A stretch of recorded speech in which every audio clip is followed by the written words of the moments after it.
In this lesson, we're going to make what's called a mini accordion book. It's really cute. It's pretty cool. You have a long strip of paper, you fold it up so that you get 16 total pages, and you bind it into a book using recycled materials. So here's some examples. I went a little crazy on making the mini books. The first one, I accidentally made my cover upside down. It's always a learning experience. But I made this one for my son, who is a Super Mario fan. So those are all of, as you all know, little Mario characters and power-ups or whatever you call them. I'm not a gamer, I'm sorry. And I use this cute little mushroom wrapping paper that I had left over. The second one, cats in disguises.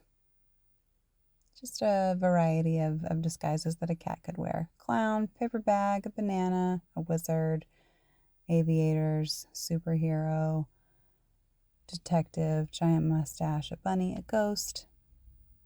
I mean, it just gets better and better. My favorites. Boom, right there. The Scream Mask and the Luchador. I enjoyed making those. This little mini booklet includes a bunch of zodiac signs or astrological signs. These are my husband and I's zodiac signs. So kind of a nerdy little booklet there. This one I really enjoyed making. I had to do some research for it, but these are real mushrooms that exist in the real world, and I loved drawing them out. Excuse my son's head there underneath. He had to get in on the mini books. He had a good time. He didn't actually finish his, but it's fine.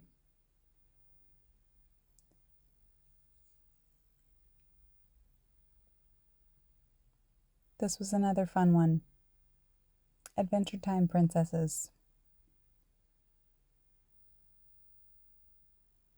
I love the variety of princesses on Adventure Time. It's one of my favorite things about the show.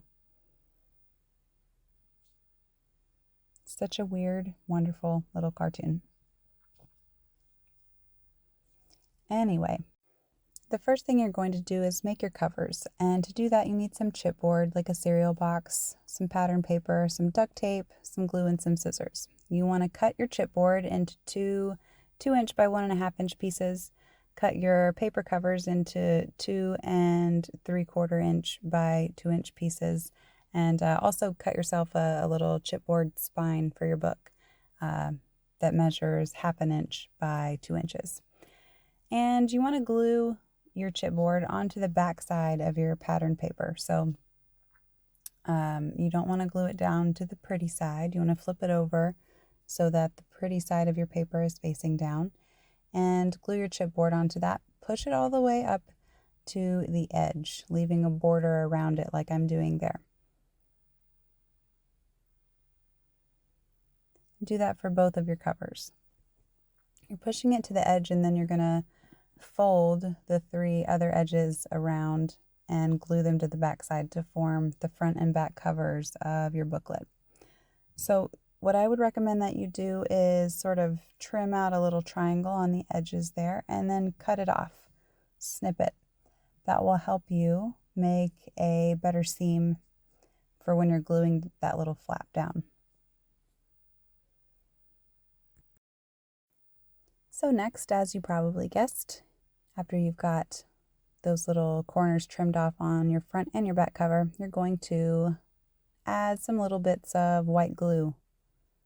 I'm running low on my glue bottle here, so I'm having to give it some extra shakes, but it doesn't take much, so use whatever you've got. You may have to press it in and hold it in place for a few seconds, allowing that glue the chance to really bond to the back side of the chipboard and really make a nice tight seal. Fold all of those edges over and repeat that for the front and the back cover and allow them to dry.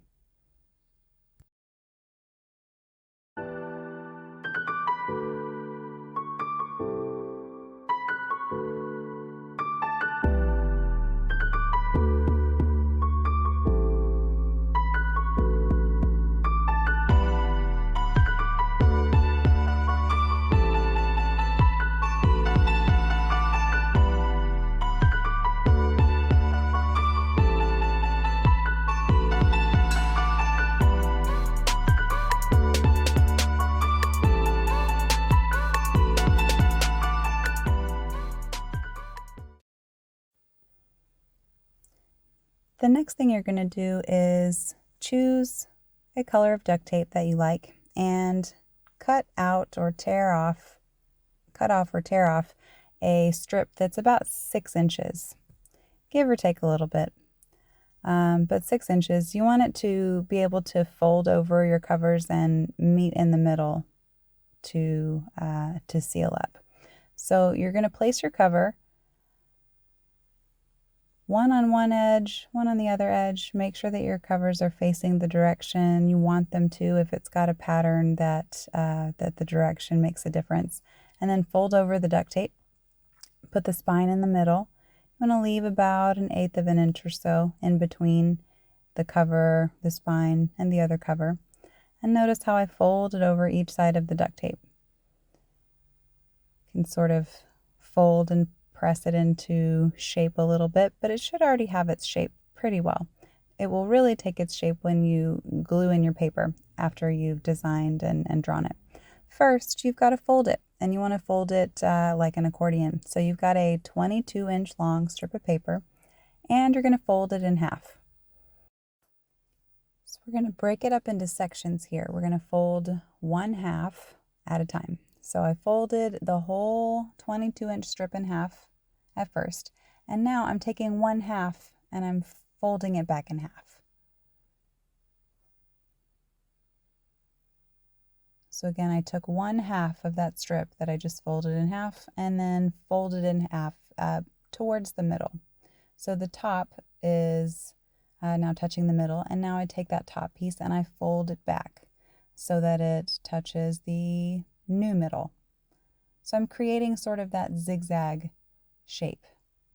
Okay, I'm folding and refolding so that the top touches the middle and the edge over and over until I've got 8 sections, 8 equally sized sections.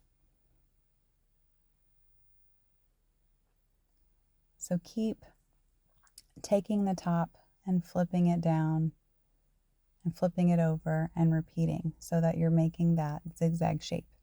When you finish, you may have to go back and refold some of your zigzags so that they're all going in the correct direction, but that's not a big deal.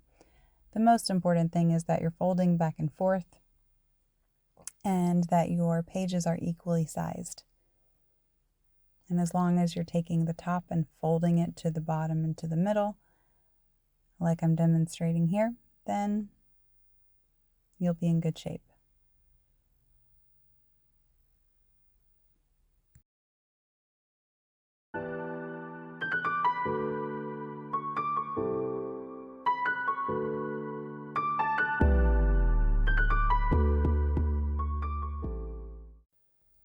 Make sure to give it some really good creases along the way. This watercolor paper is on the thick side, so some extra creases are good.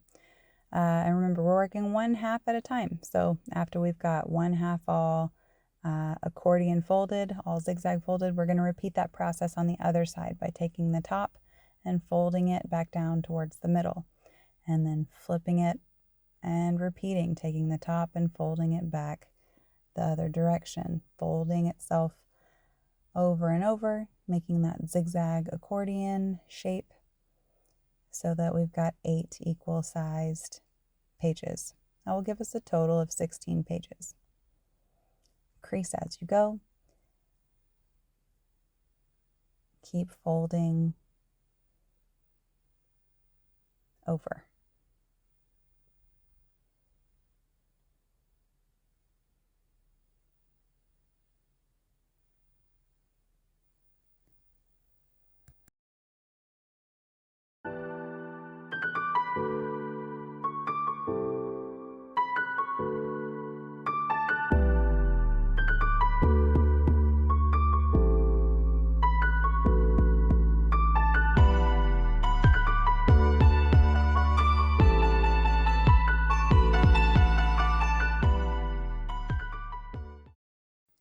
So when you finish folding all of your sections, you want to make sure that the edges are turned upward, like this example here, because the glue is going to go on the back side essentially of your first and last page of your accordion. So if those first and last pages are not turned up like the visual that you see there, then you have to go back and re-crease some of your sections, which is what I had to do here. It's not a big deal. You just want to be aware. In my case, I had patched together a piece of paper that was better on the front side than it was on the back side, so I couldn't really just flip it over. That may be the case for you too. Sometimes with watercolor paper especially, the front side is nicer to use than the back side. But just make sure that those front and back pages are turned upward like you saw in that visual. So the next step, step 3, is to plan your design. For me, I am designing Pee-wee's Playhouse. If you don't know what Pee-wee's Playhouse is, all I can say is that it was the best children's show on TV when I was growing up in the late 1900s. Let's just say that. Okay, so you want to draw, design, get everything done, colored, ready before you glue it onto your pages of your booklet. So you put glue on the front and the back cover, and then you attach the back of the front page to the front cover, like so. And attach the back page, the last page, to the back cover, like so. And press it in, smooth it out, make sure that they're even. My booklet here has got a few extra pages. I patched some together because I couldn't fit all of the greatness of Pee-wee's Playhouse into 16 pages. I believe he's got 20. So let it dry.